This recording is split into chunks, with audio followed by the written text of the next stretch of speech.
15 August যখন আমার বাবা মাকে নৃশংসভাবে হত্যা করা হয়, আমার ছোট বোন রেহান আর আমি বিদেশে ছিলাম। আমাদের কিন্তু তখন দেশে আসতে দেওয়া হয়নি, আমরা রিফিউজি হিসেবেই বিদেশের মাটিতে আমাদের থাকতে হয়েছিল। 81 সালে আওয়ামী লীগ যখন আমাকে সভাপতি নির্বাচিত করে আমার অবর্তমানে,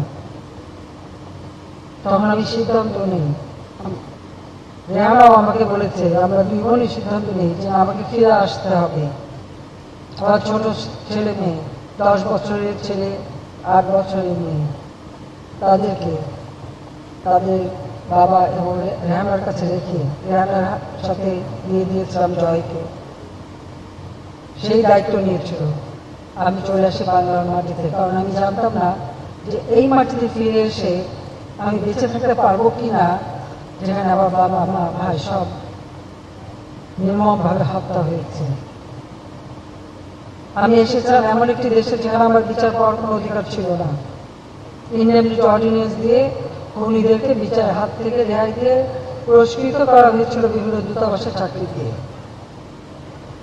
আর যুদ্ধ অপরাধী তারা তখন মন্ত্রী, এমনকি যারা সাজাপ্রাপ্ত আসামি কারাগার থেকে বের করে নিয়ে এসে উপদেষ্টা মন্ত্রী বানানো হয়েছিল। আর যারা পাকিস্তানি পাসপোর্ট নিয়ে দেশ ছেড়ে চলে গিয়েছিল, ওই পাকিস্তানি পাসপোর্টই আবার তারা ফেরত এসে তারাও মর্যাদাপূর্ণ জীবনযাপন করে। সেই ধরনের একটি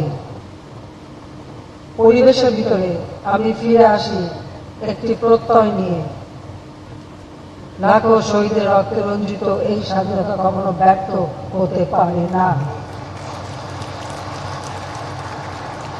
অস্ত্র হাতে নিয়ে বন্দুকের নলের সাহায্যে সংবিধান লঙ্ঘন করে, সেনা আইন লঙ্ঘন করে যারা ক্ষমতা দখল করেছিল, তারা মানুষের ভাগ্য করতে আসেনি, বরং আমাদের সেই বিজয়ের পতাকাকে নষ্ট করা, স্বাধীনতার চেতনাকে নষ্ট করা এবং আমাদের যে আদর্শ, সে আদর্শকে ধ্বংস করার জন্যই তাদের যাত্রা ছিল। নিজেরা অর্থশালী সম্পদশালী হয়েছে, দুর্নীতিকে প্রশ্রয় দিয়েছে, ঋণ খেলাফি কালচার শুরু করেছিল, তার উপর সেনাবাহিনী, বিমান বাহিনী সহ আমাদের আওয়ামী লীগ নেতা কর্মী অগণিত মানুষকে হত্যা, গুম, খুন করা হয়।